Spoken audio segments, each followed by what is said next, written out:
Imaginez que vous deviez recruter un chef de chantier pour construire votre future maison. Le premier candidat arrive. Il est grand, porte un costume parfaitement taillé, a une mâchoire carrée et un sourire d'acteur de cinéma. Sans même regarder son CV, vous vous dites «Cet homme est forcément rigoureux, honnête et d'une compétence rare». Vous l'engagez sur le champ.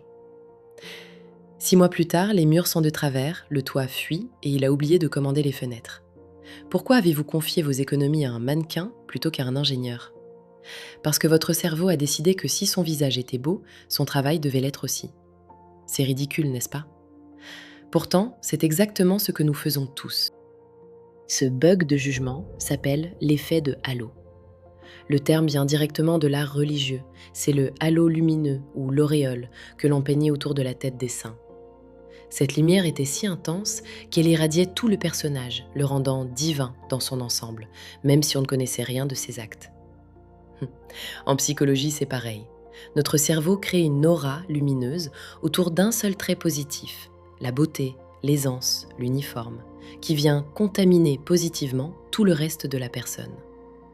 Ce n'est pas de la naïveté, mais un mécanisme de simplification extrême pour éviter de traiter trop d'informations complexes. Au cœur de ce mécanisme se trouve une lutte d'influence. Votre système limbique, responsable des émotions, réagit instantanément à un stimulus plaisant en libérant de la dopamine. Ce pic de plaisir verrouille votre opinion, avant même que votre cortex préfrontal, la zone de la logique, n'ait pu ouvrir le dossier. Et c'est là que le piège se referme avec un complice redoutable, le biais de confirmation. Une fois que l'effet de halo a décidé que cette personne était géniale, votre cerveau va activement chercher, ou inventer, des preuves qui confirment cette perfection, tout en ignorant royalement les signaux d'alarme. C'est pour cela qu'il est si dur de changer d'avis.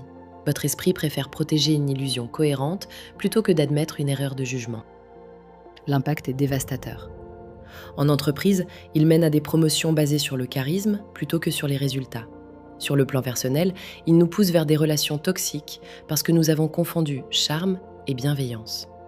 Le coût réel, une frustration sourde et le sentiment d'évoluer dans un monde de façade où la maîtrise est sacrifiée sur l'autel de l'apparence.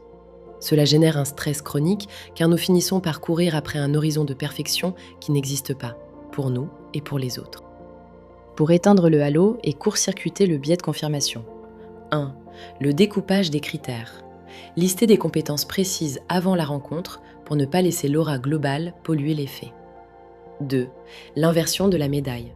Forcez-vous à chercher activement une ombre chez celui qui brille trop. Demandez-vous, si cette personne n'avait pas ce trait séduisant, que penserais-je de son travail? 3. Le délai de décision. Laissez passer 24 heures. La dopamine redescend, le halo s'estompe et votre logique reprend enfin les commandes. La psychologie n'empêche pas la politesse. La prochaine fois que vous allez en entretien d'embauche, pensez quand même à vous coiffer. Ça ne fera pas de vous un génie, mais au moins, votre halo sera bien peigné. Merci d'avoir partagé ce moment avec moi. Si ce sujet vous a parlé, n'hésitez pas à laisser un petit pouce bleu et à vous abonner. C'est le meilleur moyen de soutenir la chaîne et de ne pas rater les prochaines explorations. À très vite.